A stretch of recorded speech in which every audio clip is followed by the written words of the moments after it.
കാണൂ പരസ്യരഹിതമായ ഏറ്റവും പുതിയ എപ്പിസോഡുകൾ. ഇനി എന്താ ആലോചിക്കുന്നേ? ഒന്നുമില്ല.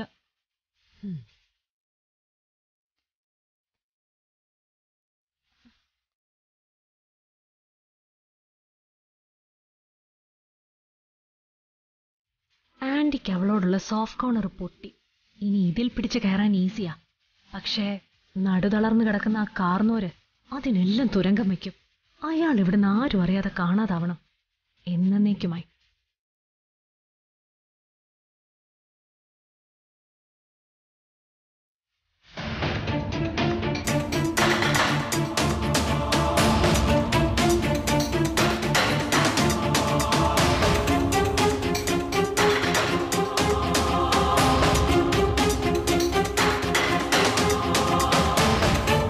എന്നെ തെറ്റിദ്ധരിപ്പിച്ച് വിഷ്ണുവിനെയും കൊണ്ട് ആദ്യ രാത്രി ആഘോഷിക്കാൻ പോയവളെ ഞാനൊരിക്കലും വിശ്വസിക്കാൻ പാടില്ലായിരുന്നു.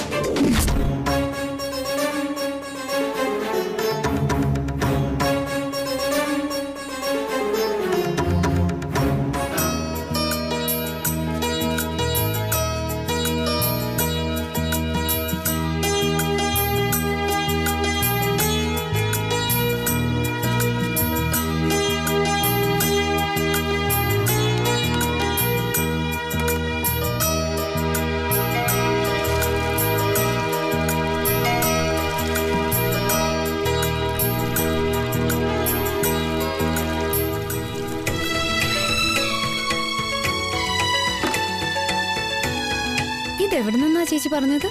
കൃഷിഭവനിൽ നിന്ന് സൗജന്യമായിട്ട് വിതരണം ചെയ്യുന്നതാ. ചേച്ചിക്കിത് ചേച്ചിയുടെ വീട്ടിൽ വെച്ചാ പോരായിരുന്നോ? ഇത് എന്റെ വീട് തന്നെയല്ലേ. പിന്നെ അവിടെ ആരും മാമ്പഴം കഴിക്കാനാ? ഒരു കൊതിച്ചുള്ളത് ഇവിടെയല്ലേ. അയ്യടാ, പെട്ടെന്ന് കായ്ക്കുമായിരിക്കും അല്ലേ ചേച്ചി? ആ, മൂവാണ്ടനായതുകൊണ്ട് പെട്ടെന്ന് കായ്ക്കും എന്ന് കരുതി നാളെ മാമ്പഴം കഴിച്ചു കളയാന്നൊന്നും കരുതി കളയരുത്.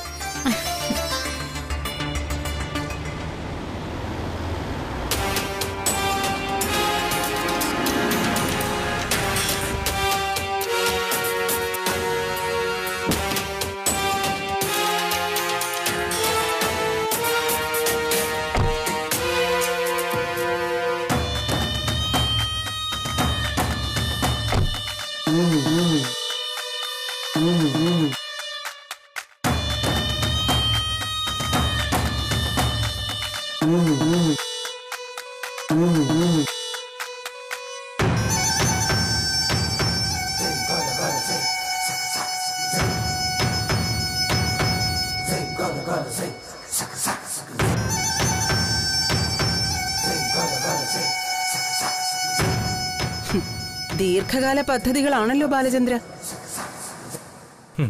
നടക്കട്ടെ ചേച്ചി, നമുക്ക് നമ്മളെ പരിപാടി നോക്കാം.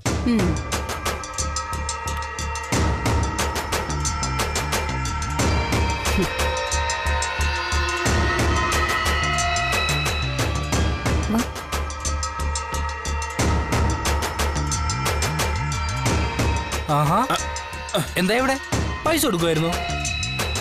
അതെ, ഇനി ഇവിടെ. എന്താ ഇത് ബാലേന്ദ്ര?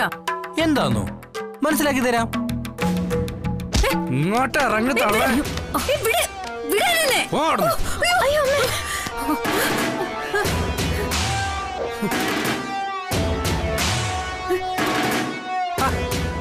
അങ്ങോട്ട് ഇരിക്കുക ചേച്ചി.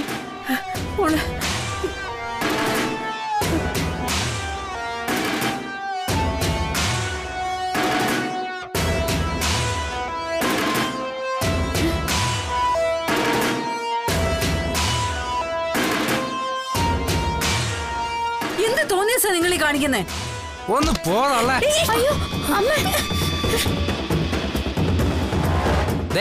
എല്ലാവരും കേൾക്കാൻ വേണ്ടി പറയാ, ഇന്നു മുതൽ ഈ കുടുംബശ്രീ ഹോട്ടല് ശാരദാമ്മയുടേതല്ല. എന്റെ ചേച്ചി രാജേശ്വരിയുടേതായിരിക്കും.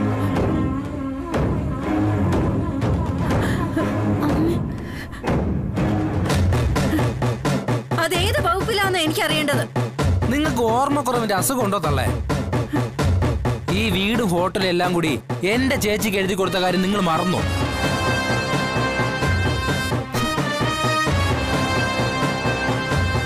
ഒഴിഞ്ഞു തരാൻ നിങ്ങളുടെ സാവകാശം ചോദിച്ചിരുന്നു. ആ കാലാവധി ഇന്നലെ രാത്രിയിൽ അങ്ങ് കഴിഞ്ഞു.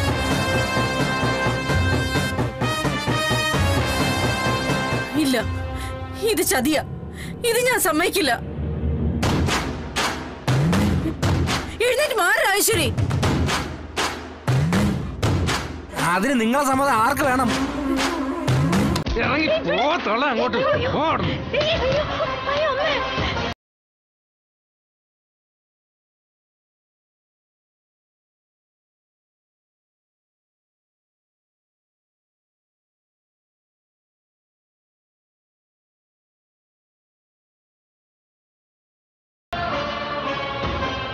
ഉടുപ്പുടവ മാത്രമായിട്ട് നിന്നെയും മകളെ ഇവിടുന്ന് പെരുവഴിയിലേക്ക് ഇറക്കി വിടണമെന്ന് എനിക്ക് യാതൊരു നിർബന്ധവും ഇല്ല ശാരദ. പിടിവാശി വേറൊരാൾക്കാ. ദേ നോക്ക്.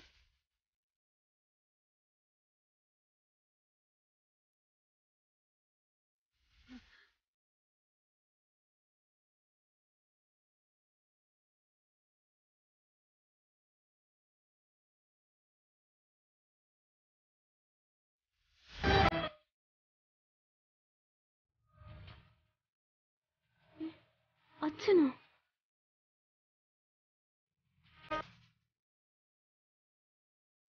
എന്തിനാച്ചാ ഞങ്ങളോട് ഈ ചതി?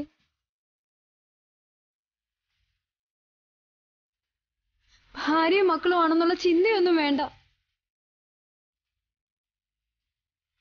മരണത്തിൽ നിന്ന് വരെ രക്ഷിച്ചവരല്ല ഞങ്ങള്. ഞങ്ങളാണോ അച്ഛനെ കൊല്ലാൻ ശ്രമിക്കുന്ന ഈ സ്ത്രീയാണോ അച്ഛന് വലുത്? പെണ്ണെ, കൂടുതൽ ക്രോസ് വിസ്താരമൊന്നും വേണ്ട. ഇയാളെ മരണത്തിൽ നിന്ന് രക്ഷിച്ചുന്ന അവകാശവാദവും വേണ്ട. ആയുസിന് ബലമുണ്ടെങ്കിൽ രക്ഷിക്കാൻ ഒരാൾക്ക് പകരം മറ്റൊരാൾ വരും. പിന്നെ ഞാൻ കൊല്ലാൻ ശ്രമിച്ചു എന്ന് പറയുന്നത് ഞങ്ങൾ തമ്മിലുള്ള എല്ലാ പ്രശ്നങ്ങളും പണത്തിന്റെ പേരിലായിരുന്നു. പിന്നെ നിങ്ങൾ ഈ നാട്ടിൽ തന്നെ തുടരുന്നതിന്റെ പേരിലും. നിങ്ങളെ ഈ ഭൂമിയിൽ നിന്ന് അടിച്ചിറക്കി വിടുന്നതോടെ ഞങ്ങൾക്കിടയിലുള്ള എല്ലാ പ്രശ്നങ്ങളും തീരാൻ പോവാ. എന്നാലും അച്ഛാ, അവളുടെ ഒരു അച്ഛൻ. നീ എന്താ ശാരദ വിചാരിച്ചത്? 2 നേരം ഭക്ഷണം കൊടുത്തതിന്റെയും 2 കുപ്പി രക്തത്തിന്റെയും പേരില് ഗോപാലകൃഷ്ണൻ രാജേശ്വരിയെ വിട്ടിട്ട് ഇങ്ങോട്ട് പോരുമെന്നോ? മിടുക്കുള്ള പെണ്ണിന്റെ ചൂണ്ടുവിരലെ നിൽക്കും ആണ്. ഇരിക്കാൻ പറഞ്ഞാ ഇരിക്കും, നിൽക്കാൻ പറഞ്ഞാ നിൽക്കും. ചതി ഇയാളുടെ രക്തത്തിൽ അലിഞ്ഞതാ. അത് തന്നെയാ ഞങ്ങൾ തമ്മിലുള്ള യോജിപ്പ്.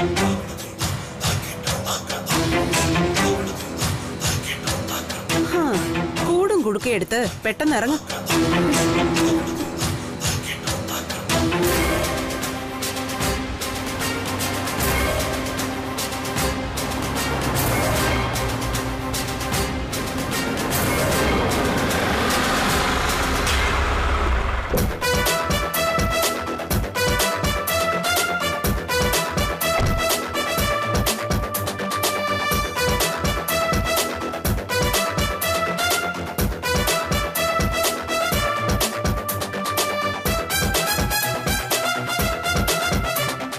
ഇവരെന്തിനാ ചേച്ചി ഇപ്പൊ ഇങ്ങോട്ട് വന്നത്? ഇരിക്കട്ടടാ. പോലീസ് തന്നെ സാക്ഷിയായിട്ടുള്ളത് ഒരു ബലമല്ലേ?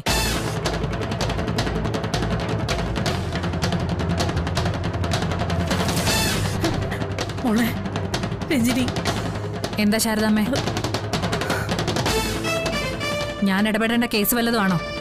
അത് പിന്നെ ശാരദയുടെ കുടുംബശ്രീ ഹോട്ടലിന്റെ ചായ്പിനോട് ചേർന്ന് ഒരു ACP ഓഫീസ് പ്രവർത്തിക്കുന്നുണ്ടെന്ന് എനിക്കറിയാം. കുടുംബശ്രീ ഹോട്ടലിലെ തർക്കങ്ങൾ തീർക്കാനും ശാരദയുടെ മക്കളുടെ പ്രശ്നങ്ങൾ പരിഹരിക്കാനും ആണല്ലോ സർക്കാർ നിങ്ങൾക്ക് ശമ്പളം തരുന്നത്. പക്ഷേ ഇവിടെ നിങ്ങൾ ജയിക്കാൻ പോകുന്നില്ല ശ്രീരഞ്ജിനി മാഡം. സർക്കാർ എനിക്ക് എന്തിനാ ശമ്പളം തരുന്നെന്നുള്ള ഡിസ്കഷനൊക്കെ പിന്നീടാവാം. ഇപ്പൊ ഇവിടെ എന്താ സംഭവം എന്ന് പറ. ശാരദാമ്മ ഈ വീട് ഹോട്ടലും അത് നിൽക്കുന്ന ഭൂമിയെല്ലാം യാതൊരു അവകാശവാദവും ഉന്നയിക്കാതെ ചേച്ചിയുടെ പേരിൽ എഴുതി കൊടുത്തു.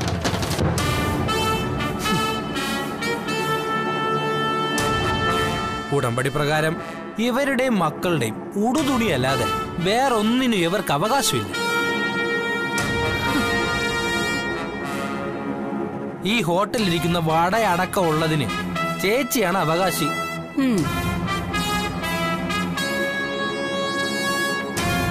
ഇറങ്ങിത്തരാന്ന് പറഞ്ഞ കാലാവധി ഇന്നലെ ആയിരുന്നു. നേരാണോ ശാരദാമ്മേ? ചതിയായിരുന്നു രഞ്ജിനി മോളെ. ശാരികയുടെ കല്യാണത്തിന്റെ പേരിലുള്ള ബാധ്യത തീർക്കാൻ 30 പവൻ സ്വർണം തരാന്ന് പറഞ്ഞപ്പോഴാ ഇവിടെ യാതൊരു അവകാശവും പറയാതെ ഒഴിഞ്ഞു കൊടുക്കാന്ന് ഞാൻ പറഞ്ഞത്. ആ മുദ്രപത്രത്തിൽ ഒപ്പിട്ട് കൊടുത്തത് ഇവരെനിക്ക് തന്നതോ മുഴുവൻ മുക്കുകൊണ്ടോ. എന്നിട്ടിപ്പോ ഒഴിഞ്ഞു തരണോന്ന് പറയണേൽ എന്താ ന്യായം? പണ്ടത്തിന്റെ കാര്യമൊന്നും മുദ്രപത്രത്തിൽ പറയുന്നില്ല. യാതൊരു അവകാശവാദവും ഇല്ലാതെ ഒഴിഞ്ഞു തരാമെന്ന അതിലെഴുതി ഒപ്പിട്ടിട്ടുള്ളത്.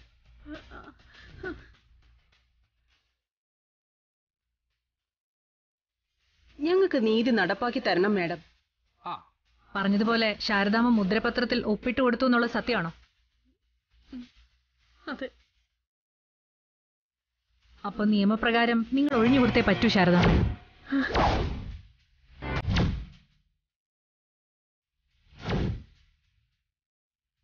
മോളെ, എങ്കിലും ചെറിയൊരു മനസാക്ഷി കാട്ടാവുന്നതേ ഉള്ളൂ. ഈ പെൺകുട്ടിയെയും കൊണ്ട് എങ്ങോട്ട് പോവും ശാരദാമ്മ? ഒരു മനസാക്ഷിയുടെ കാര്യമില്ല.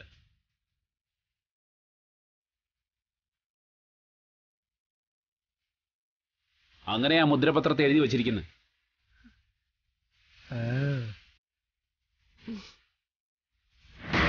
എടുത്തു കൊടുക്കു ബാലേന്ദ്ര മുദ്രപത്രം. മാഡത്തിന്റെ സംശയങ്ങളൊക്കെ തീരട്ടെ.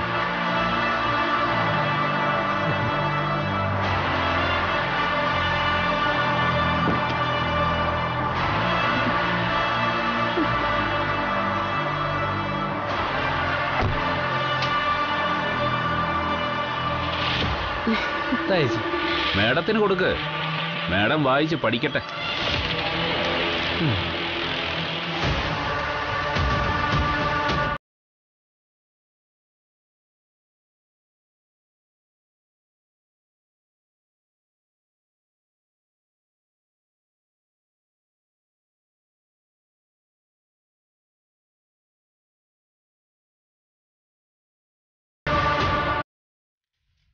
മാഡത്തിന്റെ സംശയങ്ങളൊക്കെ മാറി കാണുമല്ലോ. മുഴുവനായിട്ട് മാറിയിട്ടില്ല. ബാലേന്ദ്രൻ ഇതൊന്ന് വായിക്കണം. ഞാനെന്തിനാ വായിക്കുന്നേ? ഇതിലെ ഓരോ വാക്കും ഇനി കാണാപ്പാടുവാ. ഞാനല്ലേ ഇത് എഴുതി ഉണ്ടാക്കിയത്. അല്ല, അത് എന്നാലും ഇവിടെ കൂടി നിൽക്കുന്നവരുടെ സംശയങ്ങൾ മാറണമല്ലോ. എല്ലാവർക്കും കേൾക്കാൻ പറ്റുന്ന വിധത്തിൽ ഇതൊന്ന് വായിക്കണം ബാലേന്ദ്ര.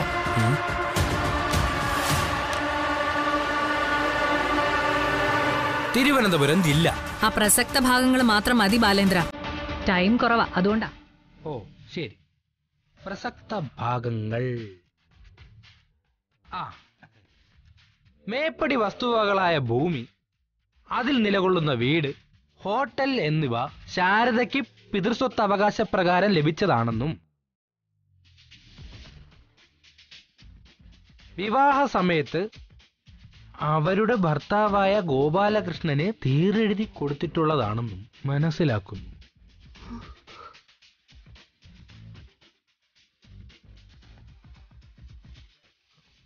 ആ ഭൂമിയിന്മേലും അതിലടങ്ങിയിരിക്കുന്ന വസ്തുവകകളിന്മേലും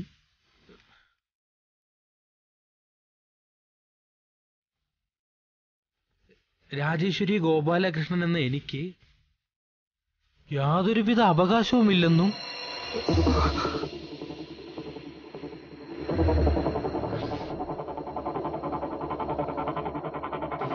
മേലിൽ അങ്ങനൊരു അവകാശവാദവുമായി കോടതിയടക്കം യാതൊരു നിയമ സംവിധാനത്തെയും സമീപിക്കുന്നതല്ലെന്നും, സമീപിക്കുന്ന പക്ഷം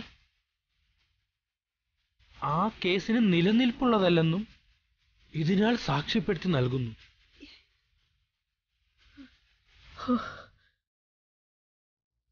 ചേച്ചി, എന്ത് കുന്തോടാ ഈ വായിക്കുന്നേ? അതിലെഴുതിയിരിക്കുന്നത് അങ്ങനെ ചേച്ചി.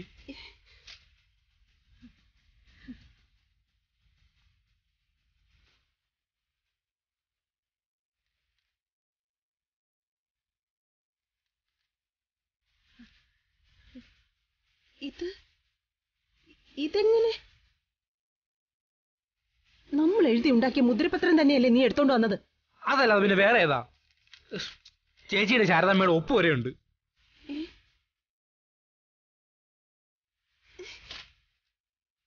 പിന്നെ എങ്ങനെയാ?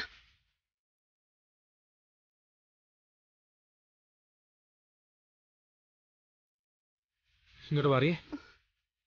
മനഃപൂർവ്വം ചതിച്ചതാ ചേച്ചി.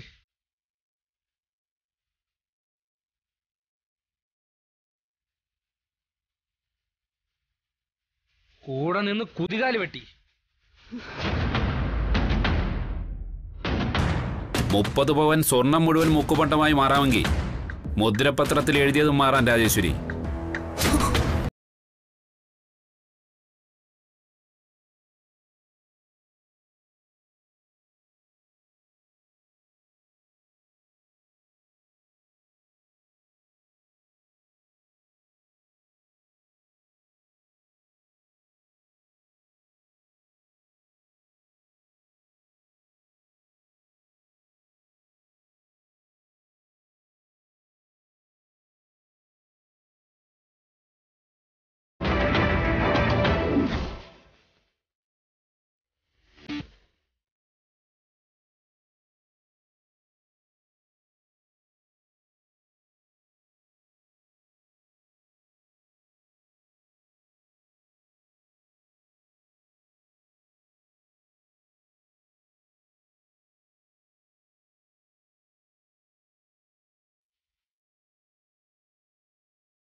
ഇത് വച്ചല്ലേടി നീ ശാരദയും എന്റെ മക്കളെയും വഴിയാധാരമാക്കാൻ പോകുന്നത്.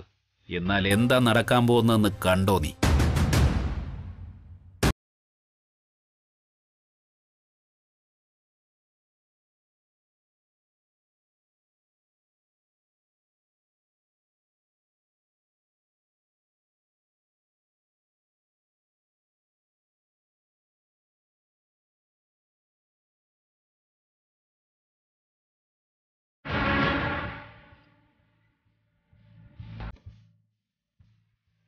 ചതിക്ക് മറുപടി ചതി തന്നെയാ രാജേശ്വരി.